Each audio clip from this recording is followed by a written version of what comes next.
Hi, confused about which supplement to use at the end of the day? Which protein do I use? It's a daunting task today when you have so much in front of you. I'm going to give you a few tips on how to select the perfect protein supplement for you. So when you see all these protein supplements, there are a lot of questions that go through your head. In fact, I get a lot of these questions. Which protein do I use? Do I use a whey protein? Do I use a soy protein? Do I use a casein protein? Is it long-term release? Is it short-term release? Do I use a whey protein isolate, concentrate, hydrolysate? Which is the better one? Should I go for an enzyme-based whey protein? Should I go for a sweetener-based whey protein? There are so many questions out there. In fact, I'm going to today try and answer a few of those questions and give you some of the top reasons why you should choose whey first as a protein supplement, and then secondly, which whey protein should you be choosing? Now, let's start first with the definition of protein. Protein basically means you need to give an extra nitrogen atom into your body. All proteins are made up of something known as amino acids. Okay? Now, you have animal sources of protein and you have vegetarian sources of protein. One of the most complete foods available on the planet is milk. Milk is made up of two proteins, whey and casein. Whey makes up 20% of the protein in milk. Casein makes up 80% in the milk. But here's the catch. Mother's milk, nearly 60% of mother's milk is whey protein, which is why it makes it a better option for bioavailability in the right spectrum of amino acids which should enter into your body. In fact, whey contains all the amino acids, including the 9 essential amino acids. In fact, whey protein at the end of the day has a higher protein digestibility corrected amino acid score, which measures on a lot of products. In fact, nearly 25% of whey protein is made up of branched chain amino acids and is one of the highest percentages of food products that have BCAA.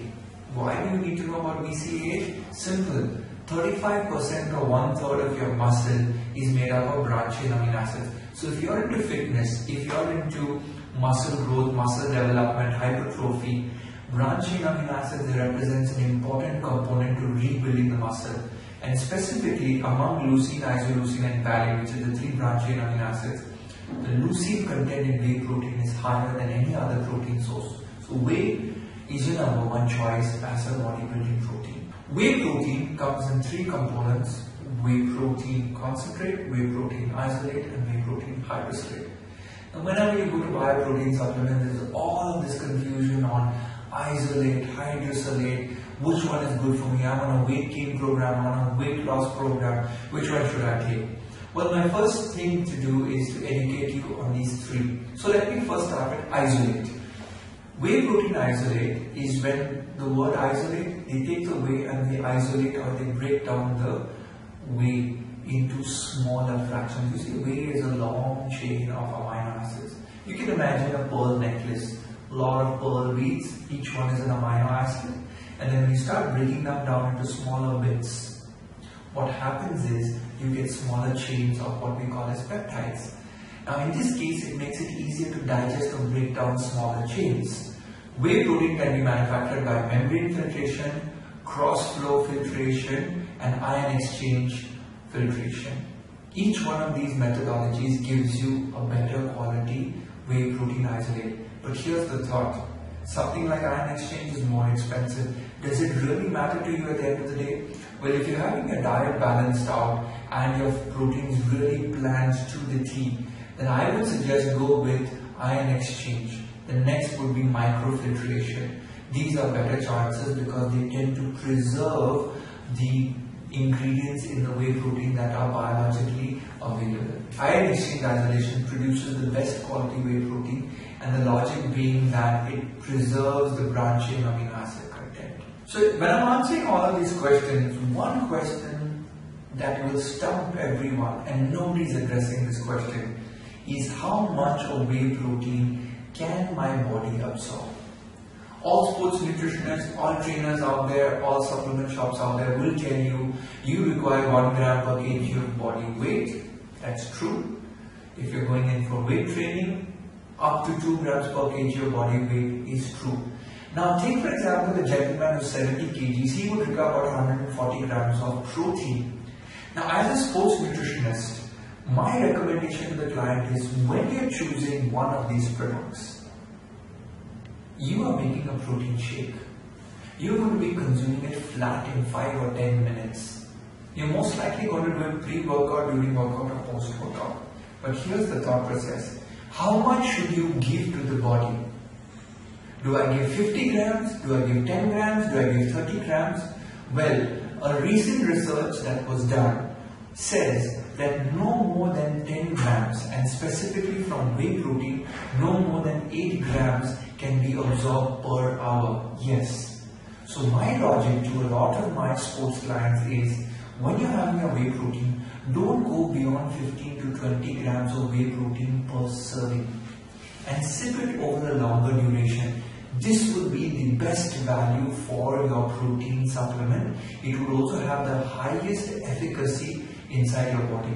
You want to have more whey protein? Split it over the day with your other meals, wherein you're giving around 8 to 10 grams per hour of absorption. Now, regarding sugar or carbohydrate, ever wonder those whey proteins are really sweet, but a lot of them, like for example, isopure says 0 carb. Now, they use sweeteners.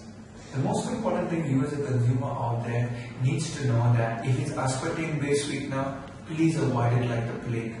Okay? So don't go with a protein that says aspartame, not recommended. Your safest choice is if the protein supplement says stevia. Wow, stevia is a herbal sweetener, it's awesome. But sucralose is also an acceptable sweetener. I personally use a whey protein that has a sucralose at the end of the day, and it is generally recognized as safe. So keep one thing in mind, if there are sweeteners, avoid the aspartame. You need to ask yourself this question: which is the best time to consume a whey protein? You shouldn't ask it after buying the protein, you should ask it before buying the protein. What's the logic? Different proteins can be used at different times, specifically if you're taking whey. An isolate will work best post-workout. A concentrate will work best during the day.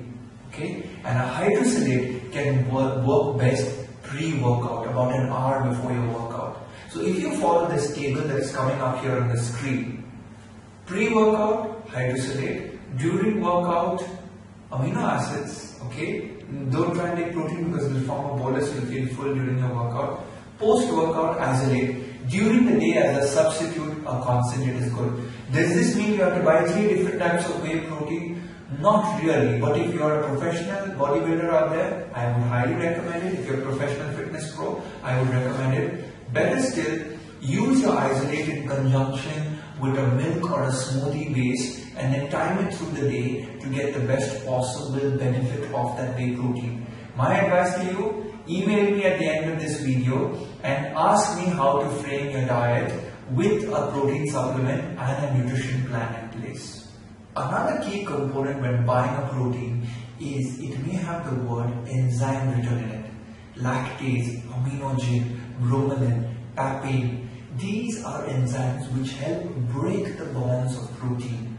By breaking the bonds of protein, you enable the amino acids to be easily available for digestion. Hence, a whey protein with enzymes in it is more readily digested. Keep that in mind. It may be a little more expensive, but definitely worth the investment. One reason you should be looking at a protein and carefully considering a supplement to the protein supplement, which is a probiotic. Very few people realize this. When I say the top reason to buy a whey protein supplement, we're talking about the functionality of that protein. However, over and above that functionality, you need to have a probiotic. Let me tell you why.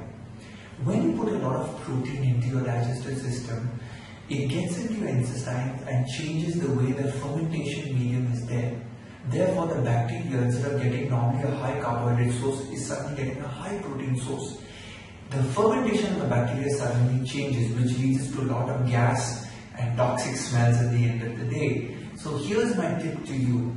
Take a probiotic, something like a lactobacillus or a bifidobacter. Take about 20 billion CFU or colony forming units.